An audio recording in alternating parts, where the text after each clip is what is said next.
नमस्कार दोस्तों, हमारे हिंदी स्टोरी चैनल में आपका स्वागत है। हमारी आज की कहानी है बुढ़ापा बोझ नहीं। रोहित अपने कमरे में अपनी माँ को सोता हुआ देखकर चिल्लाने लगा और बोला, माँ, मैंने आपको कितनी बार कहा है कि बच्चों के कमरे में मत सोया करो, लेकिन तुम्हें तो कुछ भी समझ में नहीं आता है। पूरा दिन पूरे घर में खांसी करती फिरती हो। तुम्हें पता है, जब तुम कमरे में सोती हो तो पूरे कमरे में एक अजीब सी गंदगी फैल जाती है, लेकिन तुम हो कि कुछ समझती ही नहीं हो। सारे कमरे में बदबू फैल जाती है और फिर हमें कमरे को सैनिटाइज करना पड़ता है, क्योंकि अगर ऐसा नहीं करेंगे तो हमारे बच्चे बीमार पड़ जाएंगे। तुम कहीं और जाकर क्यों नहीं सो जाती हो? सीढ़ियों के नीचे या फिर कहीं भी बरामदे में, यह स्टोर रूम में कितनी खाली जगह पड़ी है, वहाँ सो जाया करो। पूरे घर में डेरा डालने की क्या जरूरत है? तुमने तो हर जगह पर गंदगी फैला दी है कि पूछो ही मत। तुमने तो यहाँ आकर यह सोच लिया है कि यह भी गांव है, यह शहर है, यहाँ पर शहर के हिसाब से ही रहना पड़ता है। और यह क्या, तुमने अपनी बदबूदार चादर मेरे बेटे को ओढ़ा दी है। अगर मेरे बेटे को कुछ हो गया तो इसको दवाई कौन दिलवाएगा? ऐसे कपड़े तो हमारे घर के नौकर भी नहीं पहनते हैं जैसे तुम पहनती हो। नौकर भी तुमसे बहुत अच्छे से रहते हैं, और तुम देखो कितनी गंदी साड़ी पहनी हुई है। तुम्हें देखकर तो ऐसा लगता है जैसे कोई नौकरानी हो।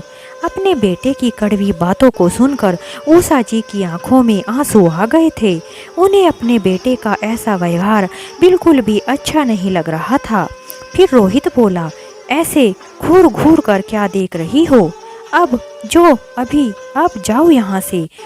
तभी उसकी बहू गीता वहाँ आ जाती है और कहती है, अजी सुनिए जी, आज मैं बहुत ज़्यादा थक गई हूँ, क्योंकि आज मैंने पार्टी में बहुत ही मौज मस्ती की है, बहुत ज़्यादा डांस कर लिया है, इसलिए आज मैं पूरी तरह थक गई हूँ। इसलिए अब मुझे घर का काम धाम नहीं होगा। आप इस बुढ़िया को कह दीजिए, यह घर का सारा काम कर लेगी। अपनी पत्नी की बातों को सुनकर रोहित कहने लगा, माँ, आपको सुनाई नहीं दिया क्या? आपकी बहू क्या कह रही है? वह कितना थक गई है। सबसे पहले तो आप उसके लिए पानी ले आओ और फिर उसके पैरों की थोड़ी सी मालिश भी कर देना। अरे बेटा, यह तुम कैसी बातें कर रहे हो? अपनी बीवी के प्यार में इतने अंधे हो गए हो कि अपनी माँ को ऐसी बातें बोल रहे हो। तुम्हें अपनी माँ से यह सब करवाना क्या अच्छा लगेगा? तुम्हें अपनी माँ के दर्द का जरा भी ख्याल नहीं किया? कैसे बेटे हो तुम? और बेटा, क्या कह रहे हो तुम कि मेरी चादर ओढ़ने से तुम्हारे बच्चे को इन्फेक्शन हो जाएगा? क्योंकि मुझे बुढ़ापे में सर्दी खांसी रहती है, लेकिन मैं तो कभी बचपन में तुझे खुद से दूर भी नहीं किया था, जबकि तुझे बचपन में बहुत ज़्यादा खांसी रहा करती थी और तू बहुत ज़्यादा बीमार रहता था। कोई ना कोई बीमारी तुझे लगी ही रहती थी। मैंने तो कभी तुझको अपने आंचल से उतरने तक नहीं दिया था, और अब तुम अपने आप को पढ़ा लिखा कह रहे हो। अगर पढ़ लिख कर इंसान तुम्हारे जैसा बनता है और बड़े होकर अपने माँ बाप के साथ ऐसा गंदा व्यवहार करता है, तो लानत है ऐसे पढ़े लिखे हुए बच्चों पर। इससे अच्छा तो अच्छे बच्चे अनपढ़ ही रह जाएं। कम से कम वह अपनी सभ्यता और संस्कृति को तो नहीं भूलेंगे। क्या हमने तुम्हें इसी दिन के लिए पाल पोस कर बड़ा किया था, और सारी दुनिया को दरकिनार करते हुए और सारी दुनिया से लड़ते हुए तुम्हें अकेले इस लायक पढ़ा लिखा कर काबिल बनाया था कि तुम बुढ़ापे में अपनी माँ की आत्मसम्मान को तार तार कर दोगे? क्या कुछ नहीं किया हमने तुम्हारे लिए? लेकिन आज तुमने अपनी पत्नी के आगे एक माँ के आत्मसम्मान को मिट्टी में मिला दिया है। उषा जी इतना कहकर अपने कमरे में चली गई और अपने कमरे में जाकर फूट फूट कर रोने लगी और अपने आप से बातें करने लगी। कहने लगी, मैंने कितनी परेशानियां उठाकर, कितनी मुश्किलों का सामना करके अपने बेटे को पाल पोस कर इस काबिल बनाया था, यह तो बस मैं ही जानती हूँ। जब उषा जी के पति की मृत्यु हो गई थी तो उन्हें एक छोटी सी नौकरी मिल गई थी। उनके बेटे को भी स्कूल वालों ने फ्री में पढ़ने का मौका दे दिया था और उषा जी को भी वहीं पर एक कमरा रहने के लिए दे दिया गया था। इसी तरह से समय बीत रहा था। स्कूल में साफ सफाई करके बेटे को पढ़ाया और नौकरी के बाद उसने अपने बेटे की शादी करने के बारे में सोचा था। बहू आएगी तो इतने सालों से जो उनके अकेलेपन का दर्द था ताकि वह थोड़ा सा कम हो सके, जो वह इतने बरसों से सह रही थी। लेकिन वह कहते हैं ना, मिलता तो उतना ही है जितना हमारी किस्मत में लिखा होता है। धीरे धीरे बहू ने उनकी दुर्दशा करनी शुरू कर दी थी, यहाँ तक कि उनकी बहू ने उनके खाने पीने पर भी पाबंदी लगा कर रख दी थी। उन्हें कुछ भी खाने पीने की इजाज़त नहीं थी। बेचारी एक कोने में पड़ी रहती थी। आज उनके घर में उनके बेटे बहू की शादी की सालगिरह मनाई जा रही थी और वह अपने घर के बाहर एक कोने में बैठी हुई थी कि तभी दरवाजे पर एक जोर का झटका लगा और दरवाज़ा खुल गया। उषा जी के कमरे में दो आदमी आकर उनको खटिया सहित उठाकर बाहर ले जाने लगे तो उषा जी कहने लगी, अरे यह क्या कर रहे हो? तो वह आदमी बोले कि हमें इस कमरे की साफ सफाई करने के लिए और इस पंखे को उतारने के लिए भेजा गया है। पर किसने भेजा है? उषा जी ने पूछा।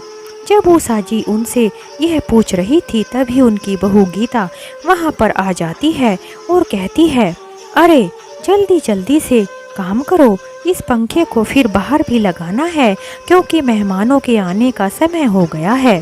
कितने धीरे धीरे से काम करते हो? उषा जी बोली, अरे इस पंखे को कहाँ ले जा रहे हो? मैं यहाँ बिना पंखे के कैसे रहूँगी? कितनी गर्मी हो रही है। पहले तो तुमने मुझे मेरे कमरे को छीन लिया था, अब मुझे इस कमरे में लगे हुए टूटे फूटे से पंखे को भी उतार लिया है। क्या तुम मुझे मारना चाहते हो? इस पंखे को यहीं पर लगा रहने दो। जब उषा जी ने कहा तो उनकी बहू गीता बोली, ऐ बुढ़िया, तुझे जो यह अच्छा खाना और पीना मिल रहा है इसके लिए हमारा शुक्र मानो, इससे ज़्यादा तुम्हें और कुछ नहीं मिलेगा। बड़ी आई पंखे में सोने वाली, अपनी औकात में रहो। तुम्हें पता भी है कितना बिजली का बिल आता है, लेकिन तुम्हें कैसे पता होगा? तुम्हें तो पड़े पड़े खाने की आदत जो हो गई है, इसके अलावा और काम ही क्या है तुम्हारे पास? गीता अपनी सासू माँ को जो भी मुंह में आ रहा था बोले जा रही थी। अपनी बहू के डर की वजह से बेचारी उषा जी चुपचाप रह गई।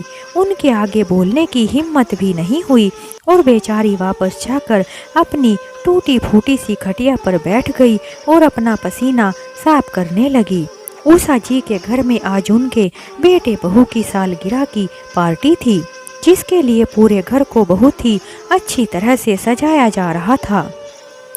कोने कोने में रोशनी और पंखे से घर सज रहा था, लेकिन वहीं दूसरी ओर उषा जी के कमरे में जो एक टूटा फूटा सा पंखा लगा हुआ था उसे भी उतार दिया गया था। उनके दोनों बेटा बहू बड़े ही भाग दौड़ करके अपने फंक्शन की तैयारी में लगे हुए थे।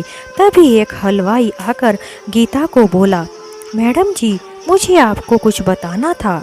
मुझे इतने लोगों का खाना अकेले नहीं बन पाएगा क्योंकि मेरा जो आदमी था वह बीमार पड़ गया है और मैं किसी और से भी बात की थी, लेकिन काम इतना है कि मुझे समझ नहीं आ रहा कि क्या करूं। और जिसे मैं अब बुलाया है वह भी बहुत ही ढीला इंसान है, बहुत धीरे धीरे हाथ चलाता है। इसलिए मैं सोच रहा हूँ कि रसोई घर के काम को अभी से शुरू कर देता हूँ, पर मुझे एक और सहायता करने वाले की ज़रूरत है क्योंकि काम बहुत ज़्यादा है। फिर गीता बोली, तुम्हें किस तरह के सहायक की ज़रूरत है? मुझे एक ऐसा आदमी चाहिए जो सब्जियां वगैरह काट सके, बर्तनों को साफ कर सके और टेबल वगैरह को पोंछने का काम भी कर सके और उसके बाद मेरे साथ खाना बनाने में भी थोड़ी मदद कर सके। इसके लिए मुझे एक आदमी को और बुलाने की अनुमति दे दो। अरे रहने दो, तुम्हें किसी और को बुलाने की ज़रूरत नहीं है। मेरे पास एक ऐसा आदमी है जो तुम्हारे सभी कामों में मदद कर देगा और तुम्हें चिंता करने की कोई ज़रूरत नहीं है। मैं अभी उस आदमी को तुम्हारे पास लेकर आती हूँ। गीता अपनी सासू माँ के कमरे में जाकर उनको लेकर आई और हलवाई के पास जाकर बोली, यह लो, मैं तुम्हारी सहायता करने के लिए तुम्हारा सहायक लेकर आ गई हूँ। अरे कैसी बातें कर रही हो, यह बूढ़ी अम्मा कैसे इतने काम को करेंगी? आप इन अम्मा को कहाँ से लेकर आ गई हो? और वैसे भी इनकी इतनी ज़्यादा उम्र हो गई है कि अब इसे इतना काम नहीं हो पाएगा। यह इतने बड़े बड़े पतीलों को कैसे साफ करेंगी? कैसे इतनी सारी सब्जियों को काटेंगी? अरे मैं तुम्हें कहा ना, तुम चुपचाप अपना काम करो। तुम्हें ज़्यादा सवाल जवाब करने की कोई ज़रूरत नहीं है। तुम भी अपने काम को करो और इसे भी काम बता दो ताकि समय से खाना तैयार हो सके। इतना कहकर गीता वहाँ से चली गई। जब गीता चली गई तो वह हलवाई अम्मा को कहने लगा, अम्मा जी आप यहाँ आकर बैठ जाइए और यह जो सब्जी है इनको काटना शुरू कर दीजिए। वहाँ पर सब्जियों का ढेर लगा हुआ पड़ा था, जिसे देखकर उषा जी घबरा गई थी। उन्हें समझ नहीं आ रहा था कि क्या करूं, क्योंकि उनके हाथ भी इस उम्र में ज़्यादा नहीं चलते थे और कांपते रहते थे। उषा जी इतनी सारी सब्जियों का ढेर देखकर हलवाई की तरफ देखने लगी। हलवाई को भी पता नहीं था कि यह बूढ़ी अम्मा कौन है, तो वह अम्मा को कहने लगा, अरे अम्मा, क्या आपके घर में कोई नहीं है जो आप इस उम्र में काम करती हो? क्या आपके बच्चे नहीं हैं? और अगर हैं तो उन्होंने आपको काम करने के लिए कैसे भेज दिया है? मुझे पता है कोई भी काम छोटा बड़ा नहीं होता, लेकिन अपनी उम्र तो देखो। जब हलवाई ने उस माँ जी को ऐसा बोला तो उषा जी कहने लगी, क्या कहूँ बेटा, जब किस्मत ही खराब हो तो उम्र को भी हार माननी पड़ जाती है। अब मैं तुम्हें जो बताने जा रही हूँ उसे सुनकर तुम हैरान हो जाओगे। वह औरत जो मुझे यहाँ पर अभी अभी छोड़कर गई है, तुम्हें पता है वह कौन है? नहीं माँ जी, मुझे नहीं पता वह कौन है। अरे वह मेरी पुत्रवधू है। क्या कहा आपने? आपकी पुत्रवधू? हाँ बेटा, मेरी पुत्रवधू। लेकिन जब आप इस घर की मालकिन हो तो फिर आप इस घर के काम को नौकरों की तरह क्यों कर रही हो? तो उषा जी बड़ी ही मायूसी से बोली, अरे बेटा, काहे की मालकिन? मैं तो एक बुढ़िया हूँ, और यह कैसी बुढ़िया जिस पर मेरे बेटा बहू मुझे 2 वक्त का खाना देकर एहसान जता रहे हैं। चाहे वह रोटी फिर बासी ही क्यों ना हो, मुझे पहनने के लिए कपड़े देते हैं। चाहे वह कपड़े कितने ही फटे पुराने क्यों ना हो, मुझे रहने के लिए एक टूटा फूटा सा कमरा दिया हुआ है। चाहे फिर उसमें बिजली या पंखा हो या ना हो, क्या फर्क पड़ता है? और मुझे सारे घर के काम अकेले ही क्यों ना करने पड़ते हों। इस उम्र में अगर मेरे बच्चे मेरे ऊपर इतना एहसान कर रहे हैं तो फिर मेरे लिए इससे ज़्यादा सौभाग्य की बात और क्या हो सकती है। कितना एहसान कर रहे हैं मेरे बच्चे मेरे ऊपर। आखिर इसी दिन के लिए तो माता पिता अपने बच्चों को पाल पोस कर बड़ा करते हैं, ताकि वह बुढ़ापे में अपने माता पिता की लाठी का सहारा बन सकें। यह क्या मेरे लिए वह काम कर रहे हैं? लेकिन आज के ज़माने के बच्चों के लिए यह भी नहीं कह सकते कि वह लाठी का सहारा बनेंगे या फिर वह लाठी उनके ऊपर पड़ेगी। हलवाई उषा जी की बातों को बड़े ही ध्यान से सुन रहा था कि तभी उषा जी कहने लगी, अरे बेटा, पहले मुझे यह बता दो, मुझे क्या काम करना है? मेरी बूढ़ी हड्डियों में इतना जोर नहीं है कि मैं जल्दी जल्दी से काम को कर सकूं। धीरे धीरे काम को करूंगी। अगर कहीं देर हो गई तो बहू तुम्हारे ऊपर भी गुस्सा करेगी और मेरी तो खैर ही नहीं होगी। आप बातें करके ऐसे में समय गंवाना बंद करो और काम में जुट जाओ, वरना तुम्हें भी कितनी सुनने को मिलेगी यह तुम भी नहीं जानते हो। सकता है तुम्हें तुम्हारी मेहनत के पैसे भी ना मिलें, और मुझे तो रूखा सूखा खाने को मिलता है वह भी नहीं मिलेगा। थोड़ी देर में मेहमानों का आना जाना शुरू हो गया था। तभी गीता रसोई में आकर कहने लगी, अरे बुढ़िया, मैंने तुम्हें कहा था ना कि मेहमानों के सामने बाहर मत आना, क्योंकि मैं सभी को यह बता दिया है कि तुम तीर्थ यात्रा पर गई हुई हो, इसलिए गलती से भी बाहर मत आ जाना।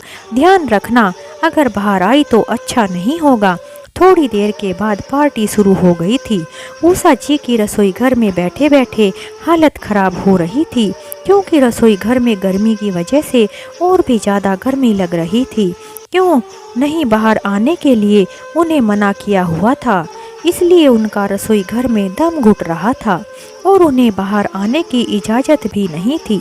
जबकि हलवाई को जब गर्मी लगती थी तो वह हवा खाने के लिए बाहर आ जाता था और पंखे के नीचे थोड़ी देर बैठ जाता था। थोड़ी देर के बाद हलवाई कहने लगा, अम्मा अब तो पार्टी ख़त्म होने को है, अब तो आप भी खाना खा लीजिए और उसके बाद बाहर चली जाइए और बाहर जाकर थोड़ा सा आराम कर लीजिए। आप बहुत ज़्यादा थक गई हैं। भूख तो उषा जी को बहुत ज़्यादा लगी थी, क्योंकि उन्होंने सुबह से कुछ भी नहीं खाना खाया था। उषा जी अपनी बहू की इजाज़त के बिना कुछ भी नहीं खाती थी, क्योंकि गीता उनके ऊपर पूरी तरह से नज़र रखे हुई थी। जब घर के सारे मेहमान चले गए तो गीता रसोई घर में आई और आकर हलवाई को उसके काम के पैसे पकड़ा दिए। हलवाई गीता जी को कहने लगा, मैडम जी आप इस लड़के को भी थोड़े से पैसे दे दीजिए, यह बर्तनों को साफ कर देगा, और थोड़ा सा साबुन भी मंगवा कर दे दीजिए। थोड़े से पैसों में भी यह सभी बर्तनों को साफ कर देगा। हलवाई की बातों को सुनकर गीता तो गुस्से से आग बबूला हो गई और कहने लगी, अगर मेरे पास काम वाली है तो मैं अपने पैसों को फोकट में क्यों बर्बाद करूं?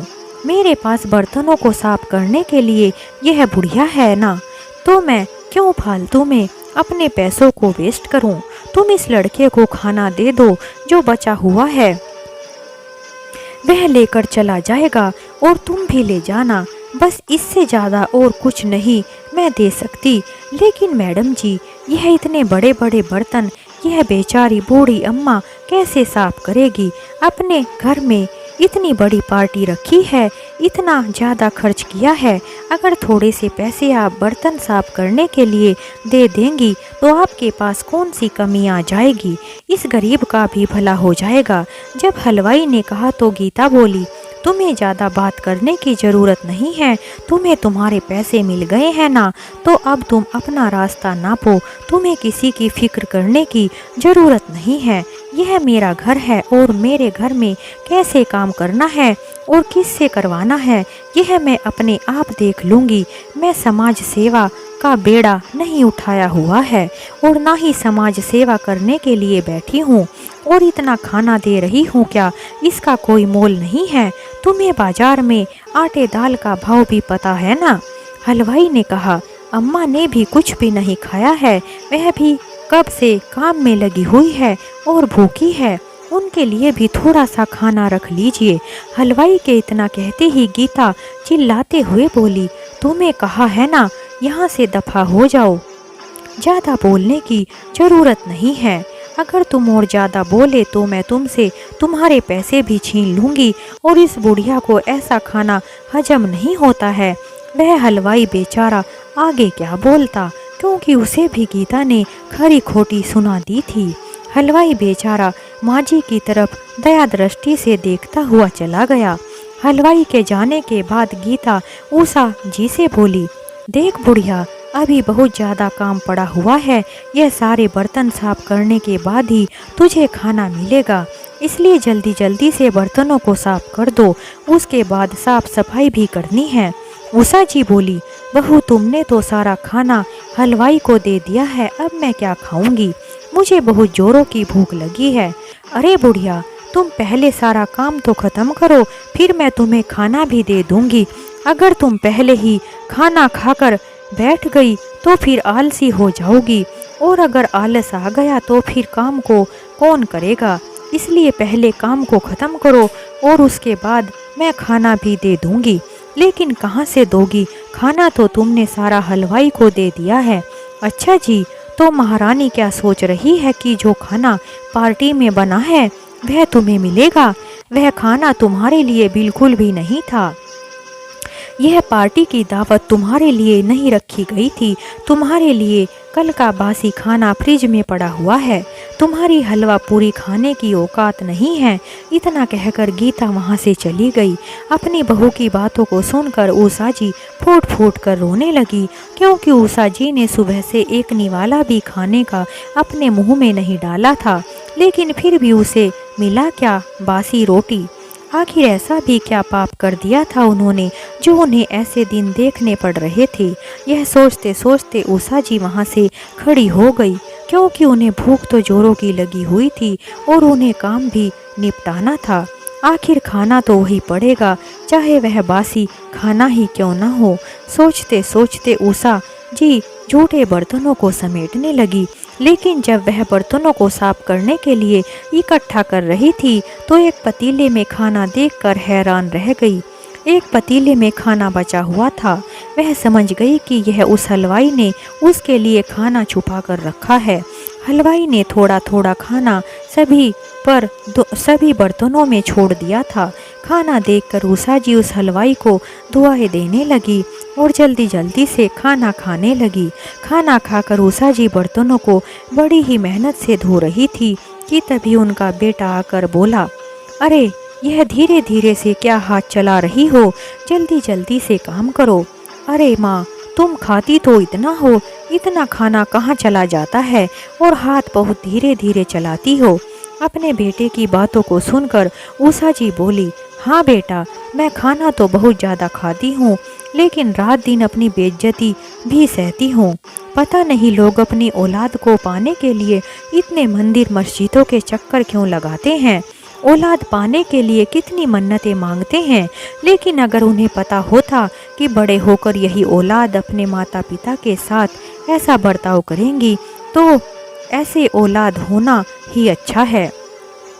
उषा जी की बातों को सुनकर उनका बेटा बोला, अरे कह तो ऐसे रही हो जैसे मेरे ऊपर कोई एहसान कर दिया हो। मुझे पाल पोस कर और मुझे पैदा करके मेरे ऊपर इतना बड़ा एहसान दिखा रही हो। अरे इससे अच्छा तो होता कि मुझे पैदा ही नहीं किया होता। कम से कम हो सकता कि मैं किसी रईस आदमी के घर में जन्म लेता। आखिर आज तक आपने मुझे दिया ही क्या है? अरे मैं भी क्या बोल रहा हूँ, जब तुम ही कंगाल हो तो आखिर मुझे तुम क्या दे सकती हो? बल्कि तुम ही इतने सालों से मेरे सर के ऊपर बोझ बनी हुई बैठी हो। तुम्हें पालते पालते तो मैं ही चला जाऊंगा। हमेशा से तो मैं यही सुनती आई थी कि माता पिता बच्चों को पालते हैं, लेकिन आज यह सुनकर बड़ा ही अच्छा लग रहा है कि मेरा बेटा ही मुझे पाल रहा है। हाँ, तो मैंने कौन सा गलत बोल दिया है? पाल तो रहा हूँ मैं आपको। माता पिता अपने बच्चों के लिए क्या कुछ नहीं करते हैं, लेकिन तुम लोगों ने मुझे एक टूटा फूटा सा घर दिया है और जिस घर को संवारने में ही मेरी सारी जमा पूंजी खर्च हो गई है, और ऊपर से तुम्हारी दवा पानी का खर्चा भी क्या कम है जो इतना बोल रही हो? बड़ी आई एहसान दिखाने वाली। इतना कहकर रोहित वहाँ से चला गया। उषा जी की आंखें भर आई थी और वह सोचने लगी कि पता नहीं बच्चे कैसे भूल जाते हैं कि जिन्हें वह उल्टी सीधी बातें सुना रहे हैं, उनका यह जीवन ही उनके माता पिता की देन है, जिसे वह पूरी जिंदगी भी पूरा जीवन देकर भी नहीं चुका सकते हैं। खैर, उषा जी को इन सब बातों की आदत पड़ चुकी थी और इसी तरह से अपनी ज़िंदगी बिताने की आदत हो गई थी। एक दिन की बात है, जब उषा जी अपने आंगन में काम कर रही थी कि तभी वहाँ वह हलवाई आया। उसे देखते ही गीता चिल्लाने लगी, अरे तुम क्या लेने के लिए आ गए हो? मैंने तो तुम्हारा हिसाब किताब निपटा दिया था। अब क्या बाकी रह गया है जो मुंह उठाकर चले आए हो? गीता फोन पर बातें करते करते हलवाई पर चिल्ला रही थी। हलवाई कहने लगा, अरे मैडम जी, मेरा कुछ सामान रह गया था, उसी को लेने के लिए आया हूँ। अच्छा अच्छा ठीक है, ले लो। गीता उषा जी को बोली, अरे अरे बुढ़िया, जो तुम उसके साथ जाओ, कहीं ऐसा ना हो कि वह कुछ और ही उठा कर ले जाए, क्योंकि आजकल किसी पर भरोसा नहीं किया जा सकता है। तो उषा जी हलवाई के पीछे पीछे रसोई घर में चली गई। रसोई में जाकर हलवाई अम्मा जी को बोला, अम्मा मैं तो यहाँ पर सिर्फ आपसे मिलने आया हूँ, सामान का तो बहाना है। असल में बात यह है कि आप बता रही थी कि मुझे मीठा बहुत अच्छा बनाना आता है, इसलिए तुम्हारे लिए एक बहुत ही अच्छी खबर लेकर आया हूँ। हमारे एक जानने वाले हैं और वह एक बहुत बड़ा भंडारा कर रहे हैं और उस भंडारे में तुम्हें कुछ मीठा बनाना है। यकीन मानिए माँ जी, अगर तुम्हारा बनाया हुआ मीठा उनको पसंद आया तो तुम्हारी ज़िंदगी बदल जाएगी। लेकिन बेटा, मैं यह कैसे कर सकती हूँ? मैं तो यहाँ से कहीं नहीं निकल सकती, तो फिर वहाँ कैसे जाऊँगी? और बेटे, बहू की गुलामी की ज़िंदगी से ही मैं परेशान हो गई हूँ और अगर उन्हें पता चला तो वह तो मुझे जीते जी ही मार डालेंगे और पता नहीं क्या क्या मेरे साथ करेंगे। मेरी तो सामत ही आ जाएगी। बेटा, तुमने मेरे बारे में इतना सोचा, मेरे लिए यही बहुत बड़ी बात है। तुम्हारी बहुत बहुत मेहरबानी। भगवान तुम्हारा भला करे। इसलिए बेटा रहने दो, तुम्हें कुछ भी करने की ज़रूरत नहीं है। मुझे किसी को अपना कोई भी हुनर दिखाने की ज़रूरत नहीं है। तो हलवाई कहने लगा, अम्मा, आप किसी और बहाने से यहाँ से निकल सकती हो। अगर आपके पास हुनर है तो आप अपने बेटे बहू की गुलामी क्यों करती हो? जब तुम्हारे पास कमाई होगी तो फिर तुम्हें किसी पर निर्भर रहने की ज़रूरत नहीं पड़ेगी। अपने हिसाब से जी सकती हो। अगर आपको यह मेरी बात सही लगे तो यह लो मेरा नंबर। अगर मन करे तो मुझे बता देना और मुझे इस नंबर पर फ़ोन कर देना।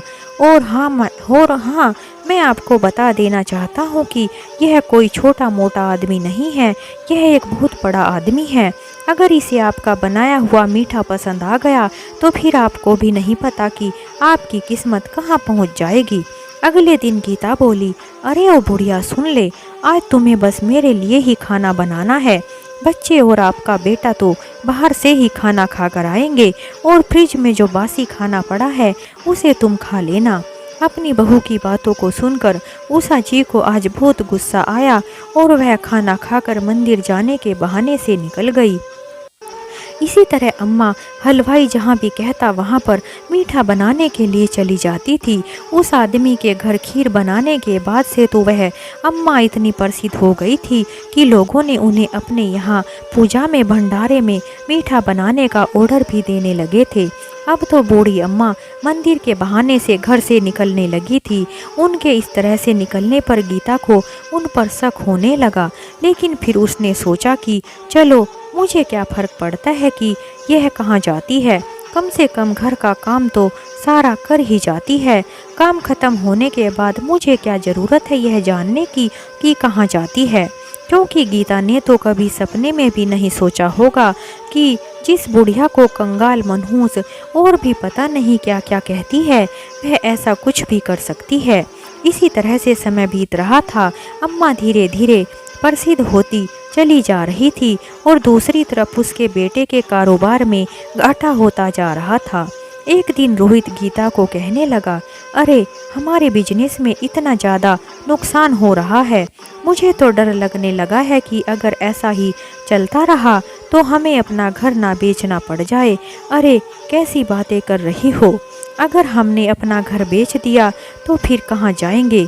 गीता, मैंने एक छोटा सा मकान किराए पर देख लिया है, हम लोग उसमें चले जाएंगे और इस बुढ़िया को वृद्ध आश्रम छोड़ देंगे। हम दोनों अपना घर चला सकते हैं, लेकिन उस बुढ़िया का कौन बोझ उठाएगा? अगले दिन रोहित ने अपनी माँ को कहा, माँ, चलो तुम्हें वृद्ध आश्रम छोड़ देता हूँ, क्योंकि मैं इस घर को बेच दिया है और अपने लिए किराए का घर ढूंढ लिया है और तुम्हें उस किराए के घर में नहीं ले जा सकता हूँ। तुम्हारा बोझ उठाना मेरे बस की बात नहीं है, क्योंकि आज मेरी जो हालत है इसकी वजह तुम ही हो।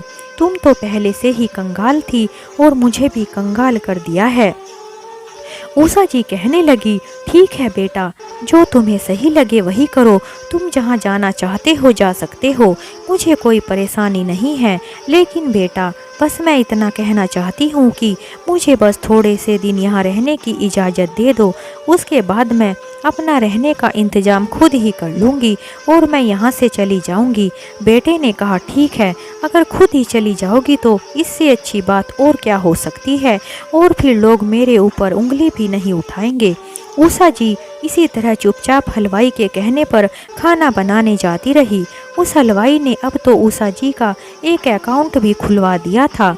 एक दिन हलवाई ने कहा, माँ जी, लखनऊ में एक बहुत बड़ा आयोजन होने जा रहा है। बड़े बड़े लोग वहाँ पर अपना ट्रेडिशनल खाना बनाएंगे और अगर किसी का खाना अच्छा लगा तो उसे नगद इनाम दिया जाएगा और वह इनाम एक बहुत बड़ी कीमत होगी। यह सुनते ही उषा जी की आंखों में चमक आ गई। उन्होंने हलवाई से कहकर वहां जाने के लिए सारा इंतजाम करने को बोल दिया। आखिरकार वह तारीख भी नज़दीक आ गई थी जिस दिन उस आयोजन में जाना था। उषा जी हर बार की तरह मंदिर जाने के बहाने कुछ कपड़े और ज़रूरत का सामान लेकर वहां से निकल गई और उस हलवाई के साथ लखनऊ पहुंच गई। उस आयोजन में लोग तरह तरह के व्यंजन बना रहे थे। वहीं पर उषा जी ने भी एक मिट्टी का चूल्हा बनाकर उस चूल्हे पर दाल बाटी और मक्के की रोटी, सरसों का साग, मीठे में खीर, हलवा बनाकर देसी तरीके से पेश किया था। सभी ने अपना अपना खाना बनाकर तैयार कर लिया था। उसके बाद बड़े बड़े लोगों ने उस खाने को टेस्ट करना शुरू कर दिया। शुरू में तो कोई भी उनके खाने की तरफ नहीं आ रहा था, लेकिन धीरे धीरे उस खाने पर भीड़ टूट पड़ी। लोगों को उनका बनाया हुआ देसी साग और मक्के की रोटी और मीठा इतना पसंद आया कि लोग उंगलियां चाटते रह गए और उनका बनाया हुआ सारा खाना जल्दी जल्दी से खत्म हो गया। यह देखकर उषा जी की आंखों में आंसू आ गए, क्योंकि उन्हें विश्वास नहीं था कि ऐसा कुछ भी हो सकता है। उसके बाद उषा जी को स्टेज पर बुलाकर उन्हें 10 लाख रुपए का नगद इनाम दिया गया। जब उन्हें इनाम की इतनी बड़ी धनराशि मिली तो पूरा हॉल तालियों से गूंज उठा। इसलिए कहते हैं ना कि किस्मत बदलते देर नहीं लगती है। आज उषा जी की किस्मत भी आसमान को छू रही थी। इनाम की मोटी रकम के साथ साथ उन्हें वहां रहने का भी इंतजाम कर दिया गया था। अब तो उषा जी ने यह ठान लिया था कि वह यहीं पर रहकर अपना गुजारा करेंगी, क्योंकि घर वापस गई तो बेटे बहू उनकी सारी धनराशि छीन लेंगे और उनके हाथ एक फूटी कौड़ी भी नहीं लगने देंगे। उन्होंने हलवाई की मदद से वहीं पर एक बहुत बड़ा रेस्टोरेंट खोल लिया। धीरे धीरे इसी तरह साल बीत रहे थे। धीरे धीरे उषा जी का नाम इतना चर्चित होने लगा था कि अखबारों में भी उनके चर्चे होने लगे थे। उनका बनाया हुआ देसी खाना इतना मशहूर हो गया था कि टीवी पर और मोबाइल पर उनके इंटरव्यू तक आने लगे थे। एक दिन उषा जी का इंटरव्यू टीवी पर आ रहा था और उनका 12 साल का पोता टीवी देख रहा था। जब चैनल बदलने लगा तो उसे अपनी दादी दिखाई दी। अपनी दादी को देखकर वह जोर जोर से चिल्लाने लगा, मम्मी मम्मी देखो, दादी टीवी पर आ रही है। गीता ने सोचा बेटा मजाक कर रहा है, ऐसे भला कैसे हो सकता है। लेकिन जब वह बार बार चिल्लाता रहा तो गीता आई और बोली, दिखाओ जरा, कहाँ है तुम्हारी दादी। बेटे की आवाज़ सुनकर रोहित भी आ गया था। जब उन्होंने उषा जी को टीवी पर देखा तो उषा जी को टीवी पर देखकर उसके पैरों के नीचे से जमीन ही खिसक गई थी, क्योंकि उन्हें विश्वास ही नहीं हो रहा था कि जिससे वह इतनी बदतमीजी से बात करते थे वह ऐसा भी कुछ कर सकती है। उसकी वह बुढ़िया माँ इतना बड़ा नाम कमाएगी यह तो सपने में भी नहीं सोचा था। वह दोनों तो यह सोचकर बैठे थे कि उनकी माँ तो कहीं जाकर मर गई होगी, क्योंकि उनके जाने के बाद उन्होंने उनकी कोई खोज खबर भी नहीं ली थी, क्योंकि वह खुद किराए के घर में रहते थे। फिर वह लालच के कारण कुछ दिन बाद माँ का पता करके उनके पास पहुँचे। वही कंगाल माँ के ठाट बाट देखकर उनकी आंखें फटी की फटी रह गई। जो बूढ़ी माँ एक फटी हुई साड़ी में रहा करती थी वह एक ऊंची सी चेयर पर बैठी हुई, हाथ में महंगा सा फोन लिए, बहुत महंगी साड़ी पहने किसी से बातें कर रही थी और बिल्कुल अलग लग रही थी। उनके बेटे बहू ने तो उन्हें भिखारियों की तरह रखा हुआ था। अपनी माँ को इतना बना ठना देखकर हैरान रह गए थे। दोनों बेटा बहू माँ को देखकर उनके पैरों में गिर गए और माफ़ी मांगने लगे। माँ, हमें माफ़ कर दीजिए, हमने तो आपको जाहिल गंवार समझ लिया था, लेकिन आप तो वह कोहिनूर हीरा हैं जिसे हमने नहीं पहचाना था। आप तो एक अनमोल हीरा निकली। जब वह अपनी माँ के पैरों में गिरकर माफ़ी मांग रहे थे तो उषा जी ने उन्हें पहचानने से भी इनकार कर दिया था और बोली, तुम्हें हमारे मेहमान हो, इसलिए हमारे रेस्टोरेंट का यह नियम है कि हमारे रेस्टोरेंट में जो भी आता है उसे भगवान के समान सम्मान दिया जाता है। इसलिए तुम कौन हो मैं नहीं जानती, लेकिन मेरे रेस्टोरेंट में आए हो इसलिए खाना खाकर ज़रूर जाना, क्योंकि हमारे रेस्टोरेंट से कोई बिना खाना खाए नहीं जा सकता, चाहे फिर उसके पास पैसे हों या ना हों। और हाँ, तुम्हारे ऊपर मैं यह पैसा खर्च नहीं करूँगी, कान खोल कर सुन लेना, लेकिन मैं अपने पोते के लिए तुम्हें पैसे ज़रूर दूंगी, क्योंकि मैं नहीं चाहती कि मेरा पोता भी तुम्हारी तरह नालायक बन जाए। मैं चाहती हूँ वह पढ़ लिख कर एक अच्छा इंसान बने, इसलिए उसकी पढ़ाई लिखाई पर ध्यान देना। इससे ज़्यादा मैं तुम्हें और कुछ नहीं दे सकती। दोनों बेटा बहू अपनी माँ की बातों को सुनकर वहाँ से अपना सा मुँह लेकर वापस लौट आए और उषा जी वहीं पर रहकर अपनी ज़िंदगी गुजर बसर करने लगी। और उन्होंने अपने पोते को भी अपने पास ही रख लिया था ताकि वह उसे एक अच्छी शिक्षा दिला सके और उसमें अच्छे अच्छे संस्कार भर सके, क्योंकि वह नहीं चाहती थी कि उनका पोता भी अपने माता पिता की संगति में रहकर एक ऐसा इंसान बन जाए जो समाज में रहने के लायक ही ना हो। इसलिए उषा जी ने उसे अपने पास ही रखकर उसे अपने पैरों पर खड़ा होने लायक इंसान बना दिया था। तो दोस्तों, इस तरह से हमारी यह कहानी समाप्त होती है। अगर आपको हमारी कहानी थोड़ी भी अच्छी लगी हो तो हमें कमेंट में ज़रूर बताएं। हमारी कहानी सुनने के लिए आपका बहुत बहुत धन्यवाद। एक नई कहानी के साथ हम आपसे फिर मिलते हैं।